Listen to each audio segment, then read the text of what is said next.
In 1970s Britain, some of the fastest cars didn't look the part. These sleepers hid serious performance under ordinary bodies. Let's uncover Britain's 1970s sleeper cars that could beat sports cars. Number 1. When Rover launched the SD1 in 1976, it was meant to replace the aging P6 and cement Rover's reputation as a maker of forward-thinking executive cars. Styled under David Bach, its sleek wedge-shaped design was openly inspired by Ferrari and Maserati fastbacks, giving it an exotic European presence on British roads. But the most important feature sat under the bonnet. Rover's all-aluminum 3.5-liter V8, originally a Buick design but perfected by Rover. Producing around 155 horsepower, it gave this big 5-door fastback a 0 to 60 miles per hour time of under 9 seconds and a top speed close to 125 miles per hour, figures that put it in sports car territory. What made the SD1 such a sleeper was its dual personality, comfortable seating for 5, a massive hatchback boot, and refinement that made it an ideal motorway cruiser, combined with performance that could embarrass cars wearing far flashier badges. It even found fame as a police pursuit vehicle, where its speed and stamina made it a natural motorway enforcer. The SD1 was proof that performance could hide in a family-friendly package. Number 2. At first glance, the Triumph Dolomite Sprint looked like a typical compact saloon. Tidy styling, chrome trim, and the understated air of a respectable family car. Yet when it arrived in 1973, it made history as the first mass-produced car to feature a 16-valve cylinder head on a 4-cylinder engine. This advanced 2.0-liter unit, designed by Triumph engineer Spen King, produced an impressive 127 horsepower, making the Dolomite Sprint one of the quickest small saloons of the decade. It could dash from 0 to 60 miles per hour in just 8.5 seconds and reach 120 miles per hour. Performance figures that put it ahead of rivals like the BMW 2002 and Alfa Romeo Giulia. Crucially, it did all this while maintaining everyday usability. 4 doors, usable rear seats, and an air of middle-class respectability. On the road, its sharp handling and eager engine made it a driver's delight. But to the casual observer, it looked like just another Triumph saloon. For enthusiasts, it was a groundbreaking achievement, a practical British family car with genuine sports car pace, making it one of the cleverest sleepers of the 1970s. Number 3. On the outside, the Triumph 2.5 PI Estate looks like an ordinary family wagon. Long roof, roomy interior, and practical cargo space. But under the bonnet lies a hidden gem of British engineering. Launched in the 1970s, this estate is powered by a 2.5-liter inline-6 engine with fuel injection, producing around 130 horsepower, giving it the ability to sprint from 0 to 60 miles per hour in roughly 10 seconds and reach a top speed of about 115 miles per hour. Its rear-wheel drive layout, combined with a well-tuned suspension and independent front setup, offers surprisingly confident handling for a car of its size. The braking system, with front discs, provides reliable stopping, making it safer than many expect. Inside, the estate is designed for practicality without sacrificing comfort. Spacious seating, functional dashboard, and clever cargo solutions make it ideal for long drives. What sets the 2.5 PI apart is its ability to blend family practicality with hidden performance, quietly outperforming other wagons on twisty roads and open highways. The Triumph 2.5 PI Estate is a rare example of a car that balances utility, comfort, and stealthy power, proving that even a family wagon can be thrilling behind the wheel. Number 4. The Austin Princess, later simply the Princess, was often dismissed as a conservative family saloon, but the 2200 HL quietly proved it could surprise drivers who underestimated it. Launched in the mid-1970s, the 2200 HL featured a 2.2-liter OHC inline-4 engine producing around 104 horsepower, giving it respectable acceleration and a top speed of roughly 105 miles per hour. What made it a sleeper was its combination of size, refinement, and subtle performance. From the outside, it looked like a sensible, boxy executive car, but the car's smooth handling, responsive steering, and well-tuned suspension allowed it to hold its own on twisty roads. Inside,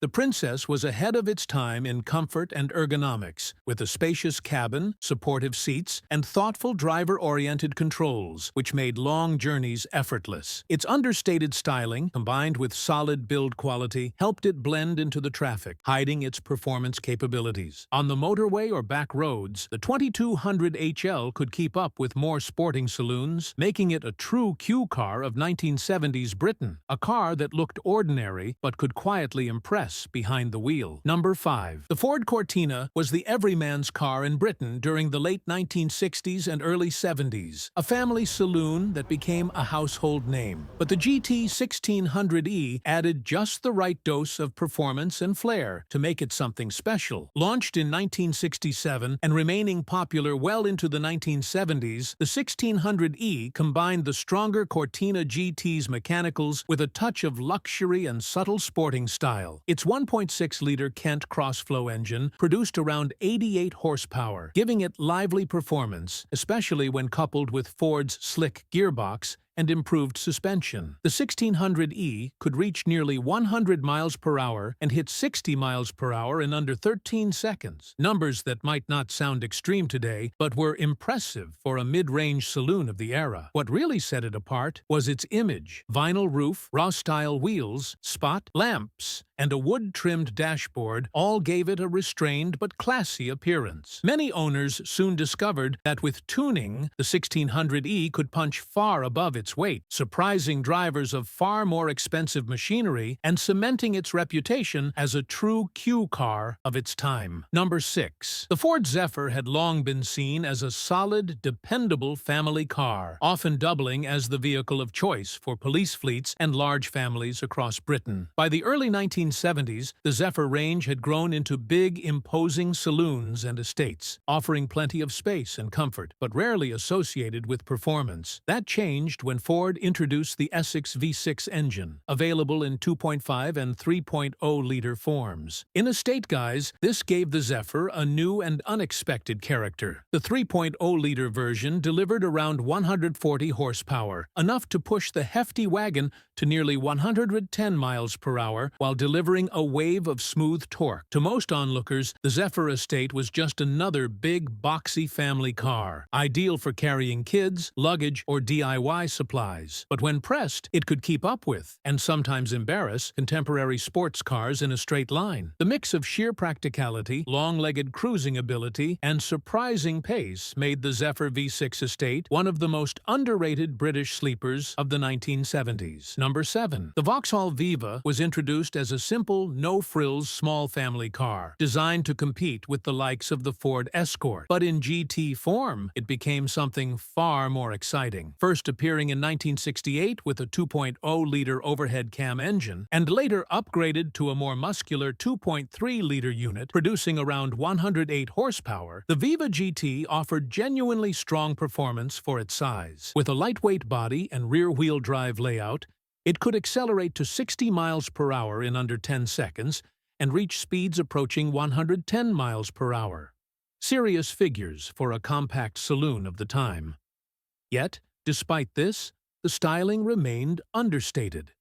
Two-door coupe-like proportions, discreet GT badging, and little to advertise its potential. On winding roads, its responsive steering and balanced handling made it a real driver's car, earning it a loyal following among enthusiasts. At a time when Vauxhall wasn't widely regarded as a sporting brand, the Viva GT came as a real surprise, an unassuming family runabout that could deliver thrills to rival more celebrated European coupes.